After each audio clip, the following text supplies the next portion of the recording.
along the way. Before we start the tour, before we leave the dock and have our automated safety announcement, I would like to go over a few things so everyone has a great time. You might be wondering, where are we going to be looking for the next 45 minutes? And the overall answer is that from the boat we will be looking upwards, but I promise I will tell you where to look, I'll tell you what to look for, I'll point in that direction, so when it's time for a new building, it'll feel something like this. Let's go up, and on the left you'll see a white building with lots of windows. That is the Wrigley building. Hopefully you found it pretty easily. And then I might say something like, let's go forward, and on the left you'll see the DeSable Bridge. Oh, sorry, this is my left. Everyone else is right. And on the right, you'll see the DeSable Bridge at Michigan Avenue. Hopefully you found those things pretty easily. So that's how it'll feel when we have a new building or structure. I'll tell you where to look, what to look for, and I'll point in that direction. Every once in a while, something exciting might happen. So you might see me go like, oh my gosh, look over there. And then same thing, I'll tell you where to look and what to look for. If you have questions while we're underway, I want to answer your questions about Chicago, its history, its architecture, all the great things to do here, but I also want to make sure that I provide an in-depth tour. The plan for the next 45 minutes is to cover about 36 buildings and a good amount of Chicago's history. So to reach those two goals at the same time, a robust tour and time for questions, I have built in a break in narration through our trip. So for a few minutes while we're underway, I'll be putting the microphone down. I'll encourage you to enjoy your company and take some great photos, but if you have a question, please hang on to it until that break. That way you can join me at the front. We can talk through your question together. I can provide suggestions based on whatever piques your interest, and we won't have to worry about shouting at one another or missing something, since we'll be underway and in motion throughout the tour. If you have a cell phone, please feel free to use it for photos and videos, but if you haven't already, please silence your phone. We do have strong signal on the river. And if you'd like to have a private conversation while we're underway, whether that conversation's with a new friend, an old friend, or someone nearby, we ask that you please think about conversation while the microphone is on, the same way you'd handle it at a live theater production. So if you can handle your conversation with someone who's right next to you, you're at about whisper volume, and you're done in a few moments, then there's nothing to worry about. But let's say you have to find yourself raising your voice for your conversation to continue. Maybe you notice a few unfriendly stares. That means your conversation is disruptive to those trying to listen. So we ask that you please take it downstairs by the bar at that time. Now in just a moment, we will have a pre-recorded safety announcement and covers the general layout of the vessel and what to do in case of an emergency. Please listen in, and as soon as that safety announcement is done, I'll be back on the mic and we'll get down to it.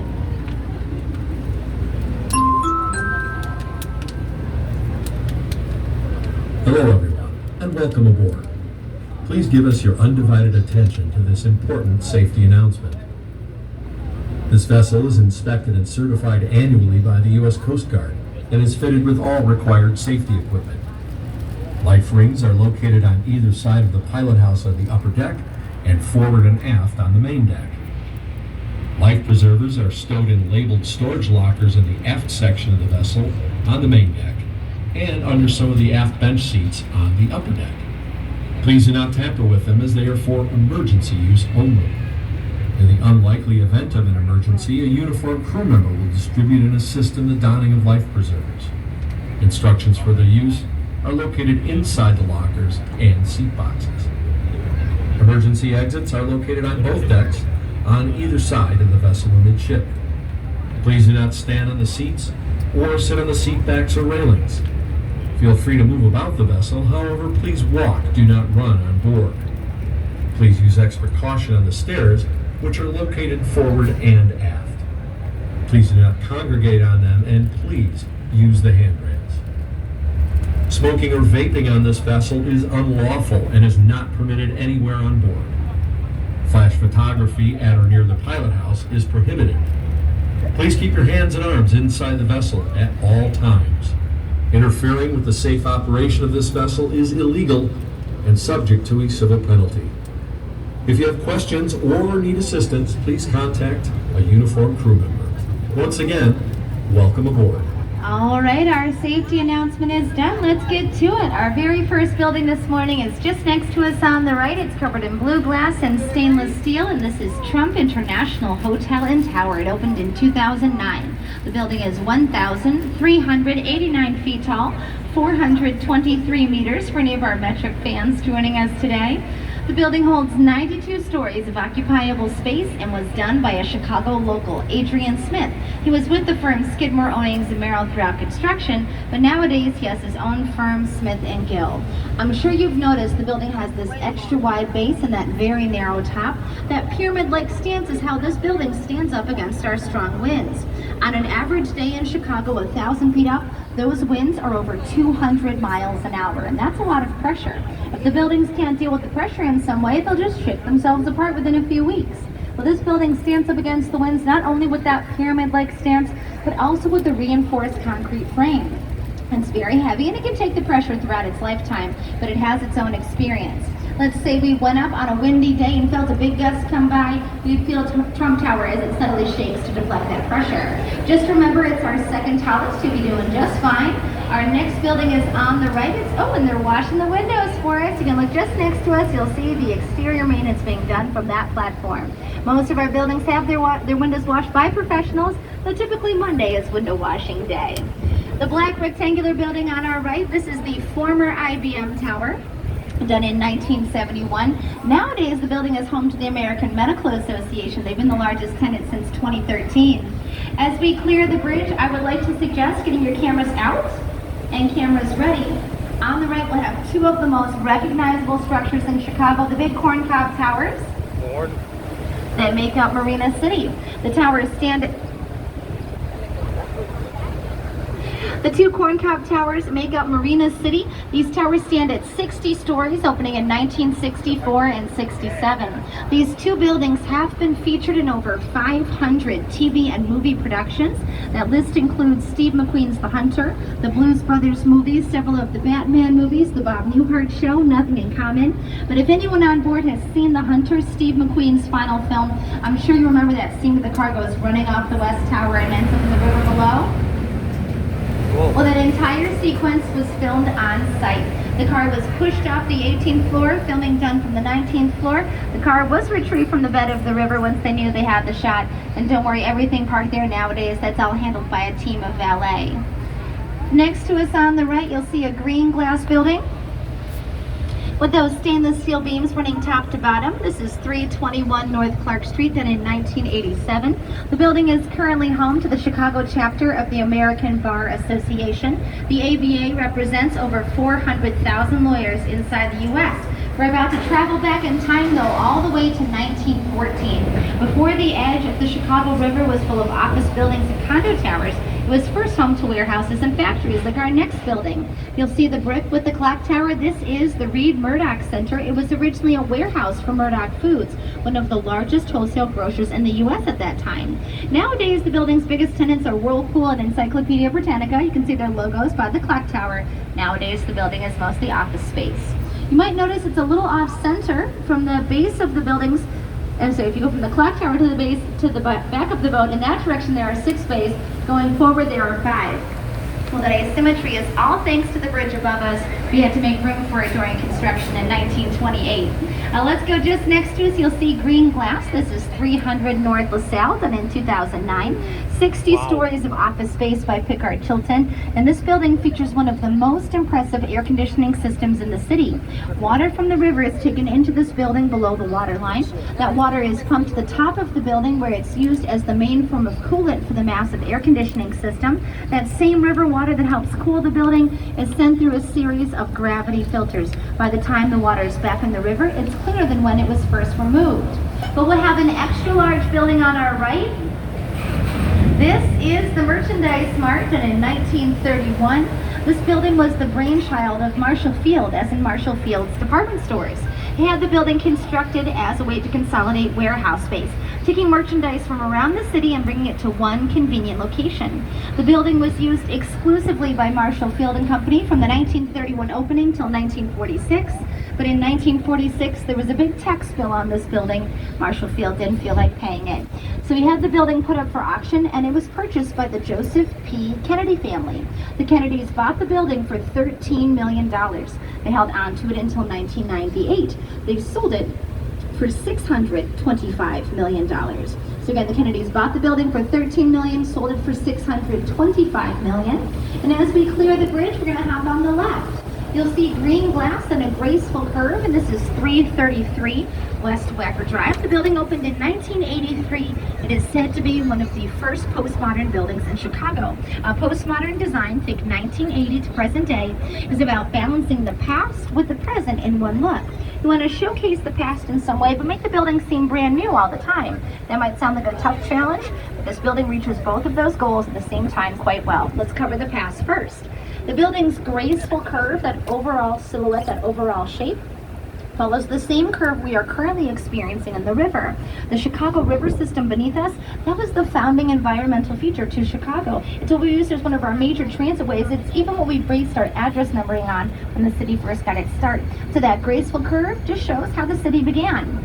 Take another look at the exterior, all of that mirrored glass. Notice the kaleidoscope effect, how the reflection dances around for us. That means the building's design is updated every few moments, keeping it ever in the present. Now, in just a moment, we will clear the bridge, so I'd like to suggest cameras out and cameras ready.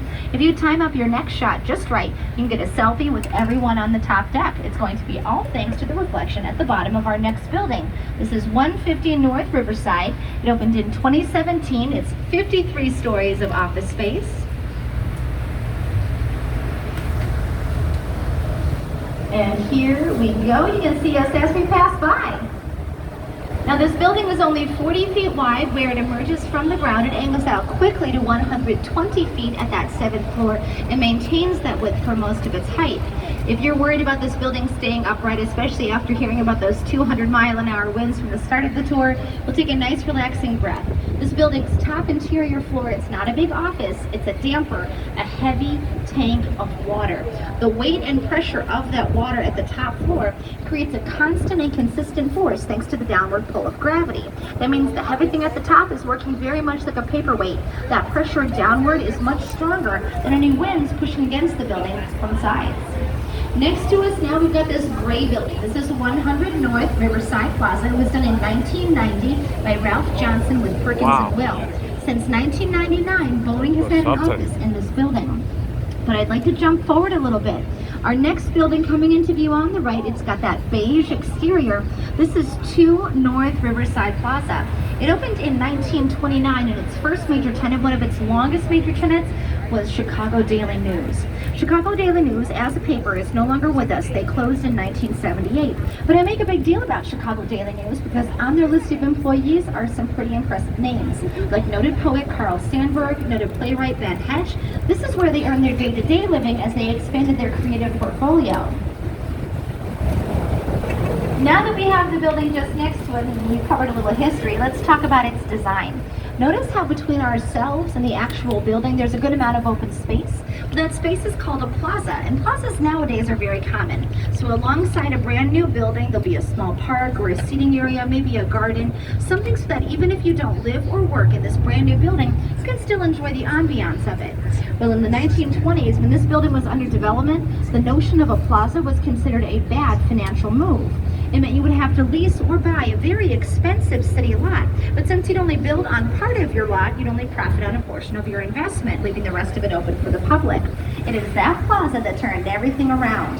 The plaza at 2 North Riverside meant increased foot traffic, so more popularity and notoriety for the building. And also meant the offices inside, yeah, they were fewer in number, but they had better light, better views, and better ventilation, making them that much more valuable than anything else on the market. The plaza did eventually turn its own profit. It was used as an outdoor music venue, but that wasn't until a decade later. We've been up at street level. I want to drop down to eye level. It's a little dark at eye level, but next to us now, you'll see a few train cars. You might see a locomotive or two. We are looking into Union Station. Union Station is one of the main thoroughfares from the city to the suburbs, so we have people and goods moving around thanks to these trains all day long. Listen in for a moment. You'll hear some of that train noise. And the train noise to us isn't a big deal. We have a good amount of distance between the trains. But imagine working above Union Station and hearing that train noise all day long when you're trying to focus. It might start to get to you. So the two buildings, 10 South Riverside and 120 South Riverside, done in 1965 and 68, are both soundproof. The minute the lobby door closes behind you, train noise is no longer on your radar. Now I'd like to bring our attention to the left. Please be careful. It is very, very sunny right now. But if you look on the left and look up, you can see the very top of our tallest building. It's the black boxy one. We've got the big white antenna up there. That is the former Sears Tower, now the Willis Tower. It started out as Sears in connection to Sears Department Stores. That was the company that commissioned the building, knowing that as they move in, they take up 2/3 of it for their operation and they lease out the rest. Sears planned to grow inside the building so that by the year 2000, they'd have the whole thing to themselves. Sears never made it that far. They moved out and sold it in 1992. The new owner at that time, Landmark, kept the name as Sears because we'd always known it as the Sears Tower. There was really no inclination to change it. But the name did finally change on July 16th of 2009 as the UK's Willis Insurance Brokerage moved in, became the largest tenant, and took on the naming rights. Call it whatever name you'd like. Just remember, it's the tallest. And if you look ahead of us now, you can go from the lobby, that's the white rectangle just ahead of us, all the way up to the top in one movement. So go for it. This building is 1,450 feet tall. That's 110 stories and 442 meters.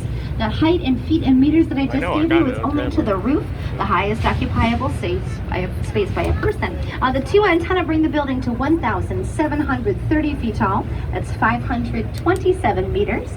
The building started construction in 1968, opened in 1973, and was the tallest on the planet for just shy of 25 years. We'll talk more about that in a second. Careful with the sunshine, but take one more look towards the top of the Willis Tower. You'll see those 5 glass balconies that make up the ledge. If you stand on the ledge on the 103rd floor, you are 1,353 feet or 412 meters above ground. At that elevation, you're only supported by about 1 1/2 inches of glass or 4 centimeters, which I know sounds pretty scary, but I promise is very safe. All of the glass balconies are made out of specially engineered panels of glass. They're sealed together using industrial grade adhesives. They also sit on steel frames, so they can support over 10,000 pounds each. All of the glass balconies are retractable. They move back inside the building whenever it's time to wash the windows or whenever the winds are just too strong.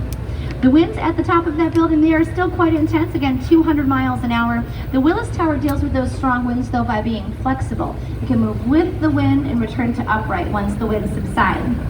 I mentioned earlier that the Willis Tower was the tallest building on the planet when it opened. As of right now on the list of the world's tallest buildings, it is number 26. Just for comparison, the tallest building on the planet currently is the Burj Khalifa in Dubai in the United Arab Emirates. That building is 2,716 feet tall, 163 stories, 828 meters. But let's get to our next building. It's Hartford Plaza, just next to us with those dark windows and the gray concrete exterior frame. The building done in 1961 is particularly cool in the summertime. Thanks to that concrete frame, it blocks out some of the hottest midday sun. But it also makes this building much safer when it comes to exterior maintenance and window washing. We saw earlier the window washers on that platform being lowered down from the roof. Window washers at Hartford Plaza walk around the building on the frame, doing 1 floor of windows at a time. Just next to us now, you'll see the Chicago Mercantile Exchange Center, done in 1987. The building's 2 towers stand at 40 stories. The 10-story band that connects both towers up until 2008 held 2 large levels of trading floor space. Now, trading floor space is concealed from public view, but in 2008, the space behind was converted to 4 levels of office. So we have these 12 giant windows punched through to add a little natural sunlight and a great break from the workday. We're going to stay on the right. Our next building, once we clear the bridge, has its title inscribed, its name on the exterior. Check out the inscription. You'll notice one letter that looks a little out of place, but I promise is there for good reason.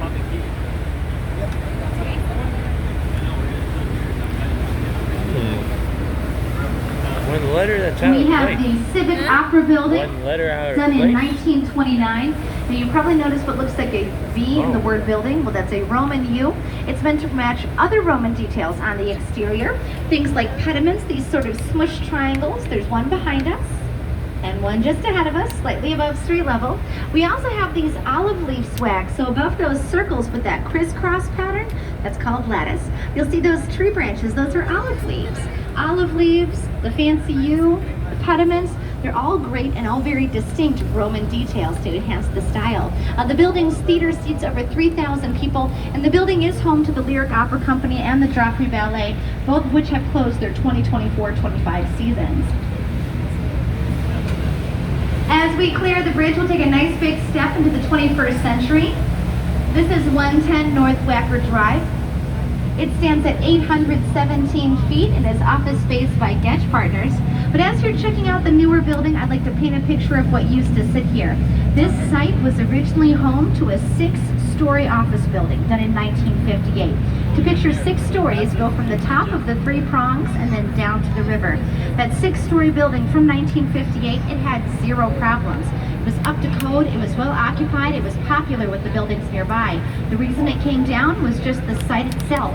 This location in the city's layout had gone up so much in value since 1958 that it was considered a better financial move to tear down something small and good to make way for something newer, bigger, and much more efficient on the same valuable lot. If hearing that story has you worried we tear down buildings just to make a few extra dollars, well, we have a very robust Landmark Preservation Society. They help save our next building. We'll talk about it shortly. Look ahead of us. You can see the L as it goes over top, the Lake Street Bridge. We have 2 bridges in the city that carry L train traffic on the top level. Lake Street is one. Wells Street on the other side of the Merchandise Mart is the second. Now that the train has passed, we can get to our building. The brick one just next to us on the right, that's the Great Lakes building, done in 1912. That building sits where the Wigwam once stood, and the Wigwam was a temporary structure, but it's where in 1860, Abraham Lincoln was nominated to run for our country's 16th presidency. Now I'd like to hop to our left. You'll see this dramatic red spiral just above eye level. So again, on the left, red spiral, that is a sculpture by Santiago Calatrava titled Constellation. It's installed in 2020. The building with the parabolic arch just behind us is River Point Tower, done in 2016, 730 feet of office space. We're going to stay on the left. You'll see one of the newest buildings finished on the edge of the river. This is the Salesforce Tower, blue glass just next to us. It was done in May of 2023. This building is over 900 feet of office space. And if you're wondering what stood there beforehand since the building is so new, well, that site up until 15 years ago was just a big parking garage. Keep in mind that up until the late 1970s, the edge of the river was industrial space meant for warehouses, parking garages, and factories. Now, as those buildings age to a point where they need lots of reinvestment, the typical action is to tear down the older building and make way for something a little more glamorous. But at this point, I'd like to go to our right. I'd like to go to about eye level. This is the start of our river walk, done by Carol Ross Barney. It extends over 2 miles. Each section of the river walk, there are 6, is meant to remind us of a different way that water and land meet. But one of the main highlights of the river walk is going to show up in just a moment. So as we clear this bridge, look at about eye level for a dark glass panel. It's rectangular and it's framed in gray. That dark glass panel, framed in gray, is concealing projection lights because Chicago is currently home to the largest digital art installation on the planet called Art on the Mart. Thursday through Sunday at 9 p.m. we fire up those projection lights. We use 3D mapping. The Merchandise Mart, the great big building, we spoke about it earlier, now it's on our left, that becomes our backdrop. We showcase movies and music videos and other pieces of digital art from artists around the world. The whole thing is choreographed music, and here's the best part, Art on the Mart is totally free. All you have to do is come on down, take a seat and enjoy, again, Thursday through Sunday at 9 p.m. But let's focus a little more on the Riverwalk. The lush greenery that we are leaving is called the Jetty. It's meant to remind us of the Everglades of southern Florida. Up next, you'll see these dancing fountains. This is the Water Plaza. It's meant to remind us of a desert oasis. Now, those fountains look pretty enticing, but the whole idea is that you come on down, kick off your shoes, splash around, and beat the midday heat. From here, you'll see our next building. It's topped with that white spire. So up on the right, white spire on top, that is the LaSalle Wacker building. It was done in 1930. And this is a great example of the Art Deco style of architecture. Art Deco was popular in the 1920s and 1930s. Easiest way to identify Art Deco in Chicago is to look out for limestone. And that's the soft beige. Limestone is the primary bedrock for the state of Illinois. It's very easy for us to come by, but the best benefit to limestone is that it's naturally fireproof. We're big on fireproofing since 1871. You've probably heard about the Great Chicago Fire. That fire started on October 8th of that year. It was a Sunday night around 9 p.m. That fire continued on for 28 hours. It destroyed 3/5 of the city, claimed over 300 lives, destroyed over 16,000 homes and businesses. It left over 100,000 people homeless. The city was devastated at this loss of life, limb, and property. But as you also probably noticed, The fire didn't keep us down for very long. Within just a few weeks' time, we were rebuilding bigger, better, and most importantly, safer than before. By 1891, Chicago was considered back in terms of design, industry, and population, and even into modern day, we are one of the best leaders in terms of fire safety and fire tech. As we clear this bridge, they're doing a remembrance ceremony. So just next to us, this presentation, that is a remembrance of the Eastland disaster. The Eastland disaster sank at this point in 1915, and it was one of the first maritime disasters, one of the worst maritime disasters, inside the United States, including the loss of over 800 lives. 18 families were snuffed right out in the process.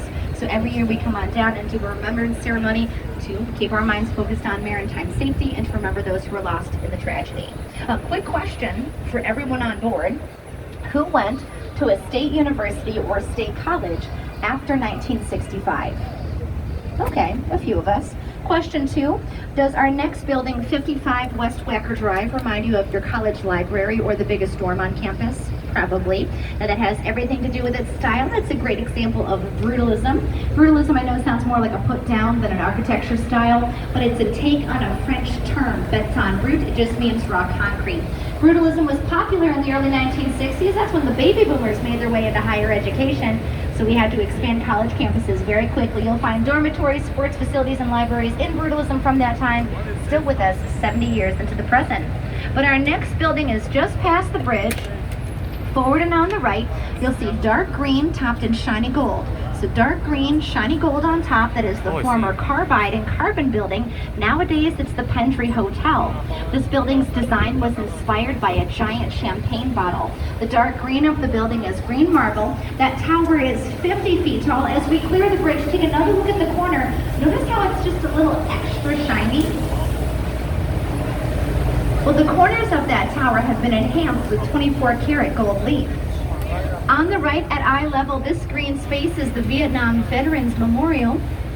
And this memorial lists the names of over 3,000 Illinois residents who gave their lives during the conflict. The building behind it, the beige one with the dome at the very top, will give you a little Al Capone trivia, so listen in if you're a big fan of the gangster lifestyle. That building at the very top at the dome had a speakeasy called the Stratosphere Lounge. It was a popular spot for Al Capone and his crew, not because of the quality of the libations, but for the heightened security. You see, this building had an interior car elevator and interior parking lot. So Al Capone and his buddies wouldn't have to park on the street and scuffle their way inside, hoping no one stopped by to say hello. They instead could drive right into the building, park inside, and take a few short flights of stairs before they had drinks in their hands and their backs to the wall. We're gonna go just to the right for our next building. It's the beige one above us. That beige building is the former London Guarantee and Accident Building. It was done in 1923 by Alfred Schuler, but it sits on another historic site. This building sits where Fort Dearborn once stood. Fort Dearborn was the first military fort built inside Chicago. It went up in 1803 and brought population and protection to the area, but that fort also made us a target. It was attacked and burned to the ground during the War of 1812. The fort was rebuilt in 1816, and if you find yourself near the building later, of course, enjoy the design, but also take a moment, look into the ground. You'll notice metal markers that lay out Fort Dearborn's original perimeter. Now it is going to be very sunny, so please wait until we're under the bridge, but when we are, look up. This is the lowest bridge on our route, the DuSable Bridge at Michigan Avenue. It opened in 1920, and its namesake, DuSable, well, that's in honor of Jean-Baptiste Point DuSable. He was our first permanent non-Native American resident. Jean-Baptiste Point DuSable moved to the area in the very early 1870s. He moved here from Haiti. He was of African and French heritage. And his goal in moving here wasn't to explore the wilderness, it was to establish a fur trading outpost. If you're wondering how did things go for Jean-Baptiste Point DuSable in the fur trade, the answer is very well. Because in the 1770s, there was a single accessory that separated you as a stylish gentleman amongst every other average guy in town, and that accessory was the beaver fur felt hat. Beaver heavily populated the area. Jean-Baptiste Point DuSable was great at setting traps and finishing pelts, so he found himself with the supply to reach the ever-growing demand of the fashion trend. He stayed in the area for almost 30 years, and in just a moment, you're going to see my favorite building on the route. So looking up, on the right, in just a moment, you'll see white, wavy balconies that don't match. Again, we're going up on the right for white, wavy, non-matching balconies. Here we go. That is Aqua Tower, AQUA. It opened in 2009. It stands at 822 feet and was done by Jeannie Gang of Studio Gang Architects. That is a local firm. These non-matching balconies were all set by satellite and they don't match. Every floor has its own layout. Those non-matching balconies, yes, the views are amazing, but the primary function of those balconies is to help the migratory birds that pass through Chicago twice a year. You see, migratory birds, when they are in flight, have a very tough time distinguishing what is directly ahead of them. What a bird in flight sees as open sky, it might just be a building with a very uniform design. And the wrong decision about what lies ahead does not end well for that bird. The random pattern of Aqua Tower's exterior, how sunlight as it hits the building goes from glass to balcony to shadow back to glass, all without repeating in pattern. This creates a very high level of randomness, what we call visual noise. Birds can register that easily from miles away as a solid object. It gives them time to reset their flight plan so they can avoid contact. Let's stay on the right for our third tallest building, Wiggly Wavy One. This is St. Regis. It opened in 2020 and it's 1,198 feet tall, 101 stories, 363 meters for the metric fans. The building is the second in the area by Jeannie Gang. So we saw her work at Aqua Tower. She gave us St. Regis as well. We have the building shadow for a moment. Look to the top. See that two-story open space? It's called a breeze-through. We'll talk about it in just a second. Careful, the sun's going to be back in a moment. I wanted to give everyone a chance to catch the breeze-through. Careful, the sun is coming back. Well, St. Regis is mostly residential, and this building gets to brag. It had the most expensive private residence real estate sale of the 2019 fiscal year in the state of Illinois. That sale was for a duplex unit on the 70th and 71st floor. It sold for $18.5 million in July of that year.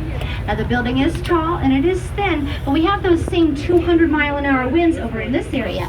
That's where the breeze-through comes in. We saw it earlier when we were in the shadow. That breeze-through, that opening, allows strong winds to pass through the building at any speed and direction, but they don't push against it, so it alleviates the pressure that would otherwise compound. Last thing about St. Regis, then I promise we'll move on from it. St. Regis isn't one color. If you look very carefully from one floor to the next, you'll notice the building becomes a little more green, and then a little more gray, and then a little more blue. This transition in color is paired with a transition in width. From one floor to the next, the building gets wider or narrower by just 5 inches. Now to us humans, that width change, that color change, it looks cool. To a bird in flight, that gives us randomness and perimeter and randomness in color. So the birds can see the building as a solid object and fly around it. We've got one more building before our break on the tour. We're going to hop to the left for it. On the left, you'll see some construction. This will be 400 North Lakeshore Drive. The building is set to open in the next 3 years, and the design is being done by David Childs. If you're wondering, how do we build so tall? Cranes do most of the heavy lifting for us, but we bring up our construction crews and our smaller materials thanks to those elevators. Now, I promised you all a break. Look behind us, and you'll see why we take it at this point. We've got this dynamite view of downtown coming together. Wow. We've got our second tallest building, Trump Tower, IBM, and Marina City. But don't worry, when we clear this bridge, that view is going to get even better. You'll see our third tallest building, St. Regis, that we spoke about a moment ago, coming up with the view. So here we go. This is what I'm talking about. Look behind us, you'll see the view coming together. Now this break will last a few minutes, so if you want to cool off downstairs, if you want to stretch your legs, if you want to enjoy your company or plan the rest of your day, please feel free to do so. Grab those great photos. Feel free to set up a great group photo. If you've got a question, bring it on up to the front. I will take care of it personally. I'll be back on the mic in a few minutes once we've cleared the bridge a second time. So enjoy our break on the route. Go for it.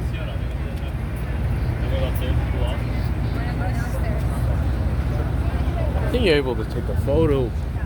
I think. I don't know if this works, but hold on. Yeah, I think this could work. I'll take a. Wait, can you? No, I don't think it's possible. But hold on, let me get a good shot of that again once more. Oh, God, people are gonna be jealous.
You sound surprised. Are they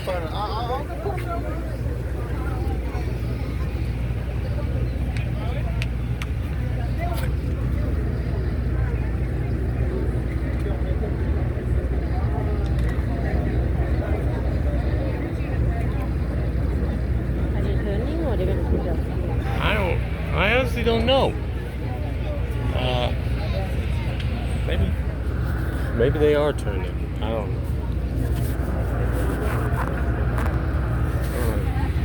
Let me just. Maybe I'll just get a good view. This will work.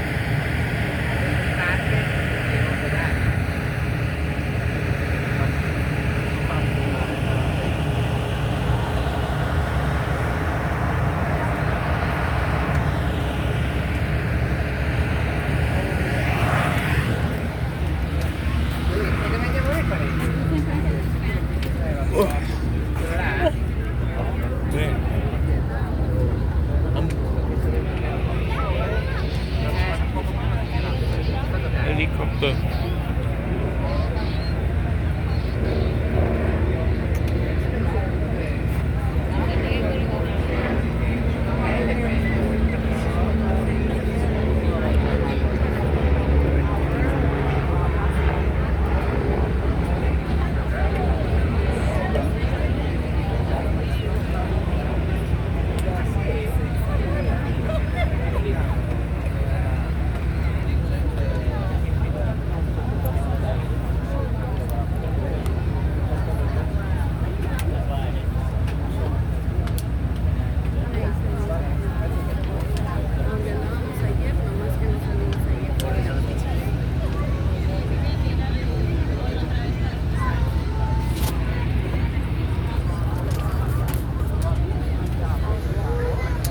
I don't think it's gonna.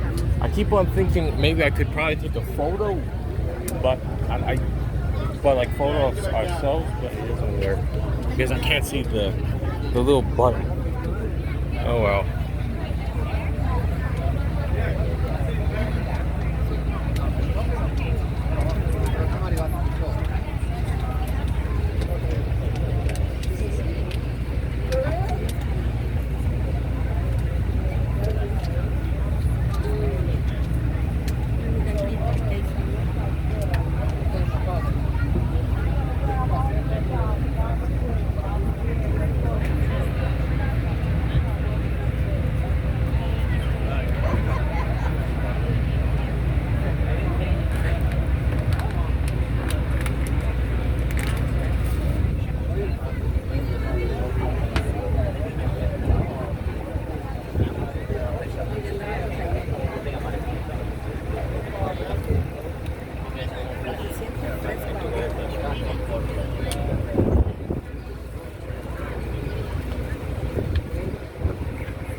I wonder if they're ever going to use that land because it looks pretty good.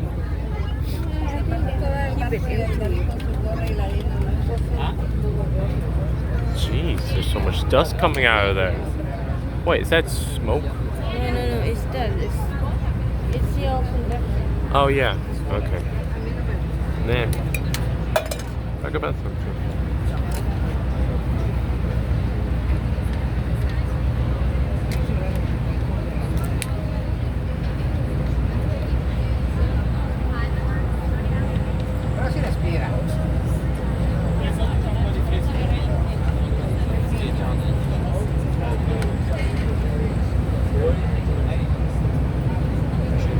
I think we're coming to the end of our tour.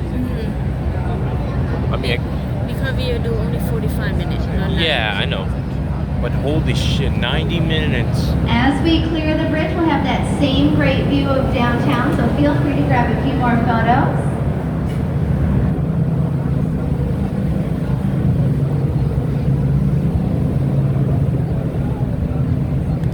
But when you're all set with the photos, it's time for our next building. So we're going to look behind us.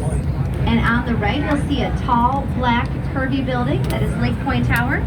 So again, behind us on the right, tall, black, curvy building that is Lake Point Tower. It was done in 1968. When that building opened, it was the world's tallest apartment building, 70 stories, 645 feet. The building is based on a Y shape, so think 3 tiers on a center point. The curve around the Y on that building was calculated so precisely, no matter where you are in all of Lake Point Tower, you cannot spy on your neighbors in the same building. So if you go from the center of the floor out towards the end of a tier or vice versa, all you see are the steel beams that support the window panes because they visually align throughout the curve. If you're trying to look across from one tier to another, you see a weird view on your own reflection thanks to the glazing on the windows and their dark bronze tint. Privacy is a big issue in urban living. I'm sure everyone's realized how close together buildings go up and how big the windows are. So having privacy built right in is a great way to have happy residents and good neighbors for the building's lifetime. It's been home to several famous tenants. That list includes Alice Cooper, Goldie Hawn and Kurt Russell, Sammy Sosa, Tom Cruise, and Halle Berry. What's up, Cruise? Next to us now on the right, you'll see that waterfall. That waterfall is Centennial Fountain. It is on just as you see from May to October. But look carefully at the front center of the fountain. You'll see that pyramid shape that holds a high-power water cannon. When the fountain is on, just as you see it, it goes off on the hour, every hour for 5 minutes. An arc of water comes out of that pyramid shape and goes up over to the other side of the river. That arc of water is meant to symbolize the power and beauty of water as it recirculates back onto itself. But next to us now, we have Riverview with the 2 towers. City Front Place coming out towards us almost at a point, and then the Sheridan Center Hotel and Tower with that rounded corner. All 3 of these buildings feature green glass as a big part of their design. Green glass in Chicago is an architectural mirror to the water in our river. The green beneath us right now is the result of algae, freshwater seaweed that we get from the lake, but we celebrate St. Patrick's Day every year by dyeing our emerald green river a bright Kelly green color. We dye the river all thanks to the local Plumbers Union. That is the group that developed the orange powdered biodegradable vegetable dye that we use originally for running smoke racks and pipes. That was the first goal of that powder. But we noticed in 1961 that some of it got into the river and amplified the color. So in 1962 and ever since, it's been part of our annual celebration. That dye is biodegradable. It is vegetable based. It doesn't hurt the water, fish, or plant life. It breaks down in a course of just 3 days time. So we dye it on the Saturday of or just before St. Patrick's Day. Back to our original by the following Tuesday. That dye, in terms of its ownership, its IP, the patent for the recipe is held by the Chicago Plumbers Union. They also have the exclusive rights to use it. So don't try to dye your own river. Our next building is going to pop into view on the right. To go up, you should see a building with a big yellow onion on top of it. Building with the onion is the Hotel Intercontinental that opened in 1929, originally as the Medina Athletic Club. Next to that onion, you might notice there's a tower with a flat top and a teeny tiny ladder. The top of that tower was originally designed to be used as a landing site for Zeppelins and blimps. In 1922, when this building was first being sketched, Zeppelin travel was at the height of elegance. The owners of the hotel figured what grander entrance could be made than arriving via Zeppelin. We learned very tragically that Zeppelins in urban areas are not a safe combo, so the top of the building was sealed off and it's never actually been used, even though it was designed to receive lighter than air craft. We're going to put our attention forward for that white building. It's top of the clock tower. So ahead of us on the right, white building with the clock tower, that is the Wrigley building. It was done in 1924 by Charles Biersman with Graham, Anderson, Probst, and White. The building is no longer home to Wrigley. They moved out in 2008, the same year they merged with Mars Candies. Mars Wrigley is still headquarters in Chicago, so research, development, production all takes place inside the city. And if you're worried about that move out affecting the name, well, that title, the Wrigley building, it was officially landmarked alongside the overall design. No matter who moves in, no matter who owns it, it will always be the Wrigley building. Our final building this afternoon is just next to us. It looks like a big old castle straight to the right. It's topped with that American flag. That is Tribune Tower. Tribune Tower first opened in 1925 as the headquarters to the Chicago Tribune, but the namesake newspaper moved out 9 years ago. They are still with us, but they have a state-of-the-art facility further south on Michigan Ave. The interior of Tribune Tower was completely gutted. Nowadays it holds luxury condos. Units in Tribune Tower currently start at the low 700,000s, and the most expensive unit currently on the market is $4.3 million. If you're interested in Tribune Tower, but you don't want to move into Tribune Tower, I'd say make that building your next stop today. As a private citizen, you can walk around the base of the building. There you'll find a collection of rocks, stones, and bricks from famous buildings and historic sites the world over. We're talking the pyramids of Giza, the Great Wall of China, the Berlin Wall, the Castle of Edinburgh, the House of Parliament. These rocks, stones, and bricks were given as gifts to reporters. Keep in mind the 1920s were a time where many of us received international stories through the Associated Press. So you'd get a watered-down version of the story, and you'd get it a few days later. That wasn't good enough for Colonel McCormick, the then owner of the paper. He used much of his own fortune to send his newspaper reporters to those sites directly to get the stories firsthand. Well, it was a huge deal to have a reporter from the Chicago Tribune in your state or country to get that story directly, and you heard they were putting up a new building, so you wanted to have out. As that reporter arrived, you would give them a stone from a historic site in your state or country so they could add it to the building as it was going up. In a moment, we're going to pull back into the dock, so I will ask that if you find yourself standing at this time, that you please take a seat and please stay completely seated until given an all-clear signal. That signal will come from our captain, our senior deckhand, or our deckhand on the ramp, and it's not only for your safety, as we might have a bump while we dock, it's also so our crew can move quickly, easily, and most importantly, safely around the vessel as they secure us to the wall and pull the ramp. If anyone is enjoying an alcoholic beverage, take your time, enjoy. But please know all alcohol purchased on board needs to be consumed while you're still with us, so you cannot take that drink with you.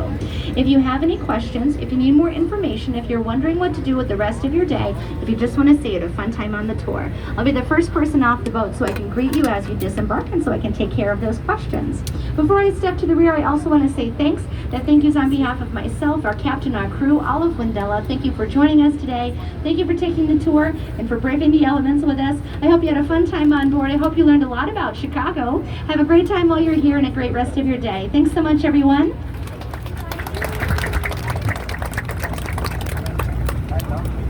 Very nice. You enjoy? Yes, I enjoyed it. And I got a good recording for this.